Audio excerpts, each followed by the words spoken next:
Hi, I'm Coach Tracy Knight, and in this segment, we're going to be talking about dealing with difficult people and managing your own triggers. Now, I know that surely you have not had to deal with any difficult people in your life and career. But for those of you who may have run into one or two of them, I want to talk about why they became so irritating to you. Okay, so let's jump in. So, the first thing I want to ask you to just think about is what are the characteristics of a difficult person? And how do difficult people affect the team or your chapter? How do they affect performance, productivity, and even organizational culture? Now, triggers.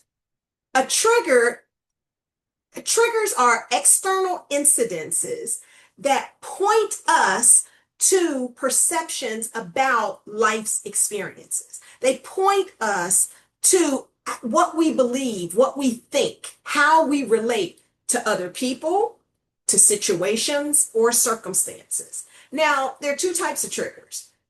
There are what we would call positive triggers, triggers that we delight in. And so oftentimes that points us to something that we like or that we want. An example of that is your grandmother always baked sugar cookies when you were a child. And every time you go past insomnia cookies and you smell sugar cookies, that triggers you back to that memory of your grandmother baking cookies. That's a positive trigger. But we also have what we would deem as a negative trigger. And a negative trigger is not truly negative, but what it is doing is pointing us to an unresolved wound or hurt.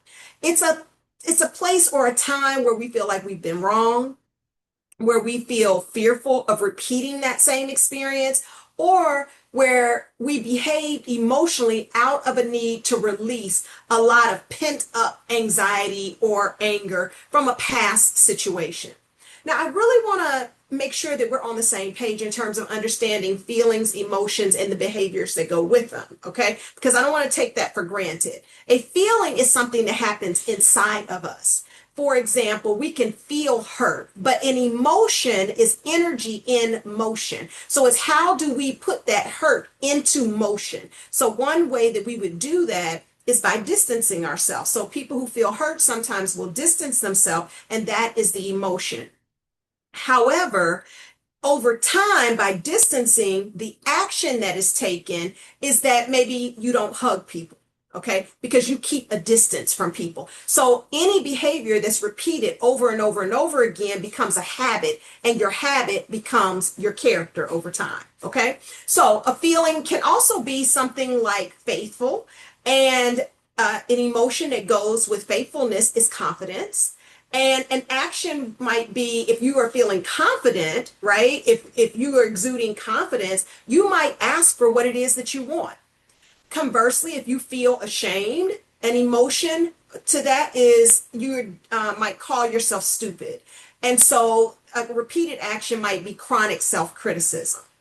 If you are feeling energetic, then an emotion might be you feel stimulated, and a repeated action over time might be proactive problem solving. So I want to make sure that you understand this because as we move more into talking about triggers, I want you to understand that there are no bad feelings. Feelings are a normal part of the human condition, but you can have low vibration feelings and high vibration feelings. You can have low vibration emotions, the expression, and higher vibration. So it's not about them being good or bad or right or wrong. It's about them being high vibration or low vibration. And that's what this map of consciousness shows us by Dr. David Hawkins, that when a feeling, which is in this column, shows up like guilt or shame, it vibrates at about 20 or 30. And this is where we get into blaming people and making them evil. And it's a low vibration feeling and emotion, and that causes the body to contract. Conversely, when we are in a state of love and joy, which vibrates at about 500 to 540, you can see that we feel a sense of serenity and reverence for another. But what happens a lot of times is we spend a lot of time below this point of demarcation, and the body can get very tight because it's contracting. Whenever we have fear, there's a lot of anxiety in the body, or anger, there's a lot of hatred and antagonism that goes on, or a sense of pride. Pride is lower in vibration than courage, let's say. So you want to be mindful of how you are really processing and relating to various life experiences and to the relationships that you're having, because they not only affect your mental and emotional state, they also affect the physical body, which brings me to one of our emotional intelligence competencies, emotional awareness. So as we're dealing with conflict, we need to be aware of what it is that we're feeling in the present moment. And being emotionally aware of ourselves is tuning into our own feelings and emotions, but being aware of others is about being empathetic. And that allows us to really that's a critical skill in navigating crucial conversations. So when a person is lacking in emotional awareness, they may fail to understand what their body's signals are giving to them, like your stomach hurting or head hurting, or having a lot of anxiety in the bottom in your stomach, or a lot of tension. So the body is always giving us signals.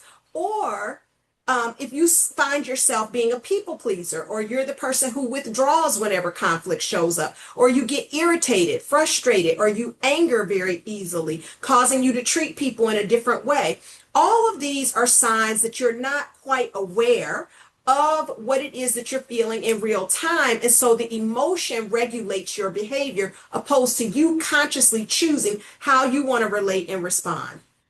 Conversely, when people are very aware of what it is that they feel, they learn to manage themselves. The feeling and the emotions don't run them, they run the feeling and emotion, not through suppression, but through acknowledgement and management. They can tell in the present moment when they are getting upset, and they know why they are getting upset.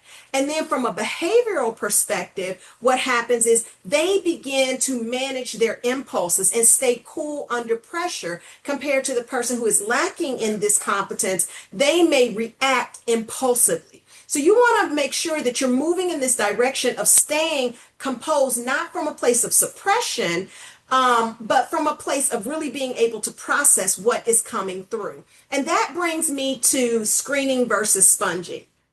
I love this metaphor because it's easy to understand. If we think about our feelings like water, whenever water hits a screen or a net, it does touch the screen, but it passes through it. And so what is happening is, if our feelings are like the water, we allow ourselves to experience the feeling and the emotion without becoming it, without allowing it to regulate us. So we allow the emotions to move through rather than to stay there, and we learn from the experience, and we become very intentional instead of reactive or impulsive.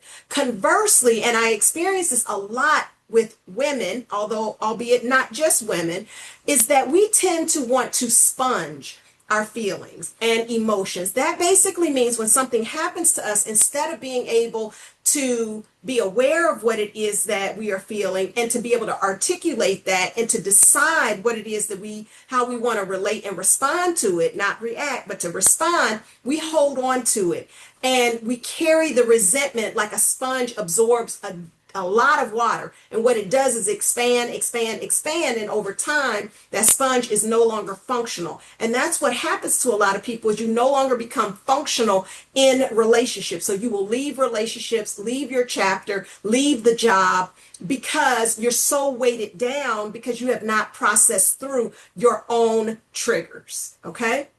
So what we're dealing with in this segment is the distinction between suppressing your feelings, where something happens and you want to cry, but instead of doing that, what you do is either become very controlling, trying to control other people or the situation, or you become passive aggressive, where you manipulate, or you become passive and you leave or shut down. Instead of choosing to find a respectful way to respect yourself and honor other people, in defining what it is that's triggering you, what it is that you want to see happen, and going for that. Okay, so in this segment, your main activity that I want you to do is to identify your number one trigger. And I have a list here so you can go through. I'd like for you to select your top three, and then out of those top three, figure out what is your number one trigger. Because when you're dealing with what you perceive as difficult people, this trigger will consistently come up. For me, it's about being controlled. I don't like for people or other situations to feel like it's controlling me. And I realize now that it's not controlling me. That is a choice that I'm making if I allow it to regulate me. So go through here and find out what is your greatest trigger. And then from there, I want you to start becoming aware of how your mind and your ego, which are one and the same, can create distortions. Because when you're triggered, it is hard to get to your rational mind to be able to make good informed decisions. You must become aware of what it is that you're feeling so that you can choose to respond rather than react. But when the amygdala part of the brain, which is the sort of primal part of our brain, the reptilian part of our brain, it immediately wants to act on impulse. And so what will happen is we start assuming. So what do you do when you're triggered? Do you start assuming? Do you start shoulding on other people or shoulding on yourself? I hope you're catching that, because shoulding on people is very stinky. You should do this, you should do that, I should have done this. Or are you going must? You must do this, it must be done like that, you ought to. All of those things have judgment attached to them. Do you overgeneralize, like you always do this or you never do that? Do you overgeneralize when that is happening? Do you create a double standard where you give yourself a pass, but you hold other people to a different standard, or vice versa? You give other people a pass, but hold yourself to rigid standards. Perhaps you go into the fairy tale where you are idealizing. You don't want to see what is reality, and so you make up a fantasy. And it's not the truth, but it is something that is palatable from your ego's perspective than looking at what is reality. Or finally, do you catastrophize? Catastrophizing is things like going to the worst case scenario instead of dealing with what is happening in the present moment. Finally, what riles up triggers? As we are having crucial conversations with others, we want to be mindful about accusations, because that will cause someone's trigger to rile up. For sure. Making accusations. You want to make sure you keep the focus on yourself. And this other one, the second one is important, is holding others accountable for how you feel. Nobody controls how you feel. Your feelings are yours. Your triggers are yours. All of that is yours to manage. So people don't make you feel anything. It is that I feel, or the way I'm experiencing this situation is causing me to feel. But it is your feeling. So you want to own that so that you can depersonalize it and not blame them for how you are feeling. You are responsible for that. Preaching, bringing up past grievances, especially if they were never addressed in the past. But even if they were, you don't want to bring up past grievances. You want to stay in the present moment. And then also hitting below the belt or not fighting fair. So these are the things that kind of rile up triggers. So in essence, in this module, I really want you to be aware of your number one trigger. And then once you figure out what that is, figure out what it is that you think, say, feel, and do. And then once you do that, really take a deep dive and ask yourself, what effect is your trigger having on your health, on your relationships, on your performance, on the culture of the organization that you're in? And finally, how can you begin to manage yourself by choosing a different art form? How can you act differently? How can you relate to the experience differently? And what thought process could you adopt, or what belief could you adopt that is different than the one that you always have? Because if you keep doing what you've always done, you're going to always get what you've always gotten. So I'm Coach Tracy Knight. I hope that this has helped you to understand and begin to process through your own triggers so that you can manage them as you move into crucial conversations.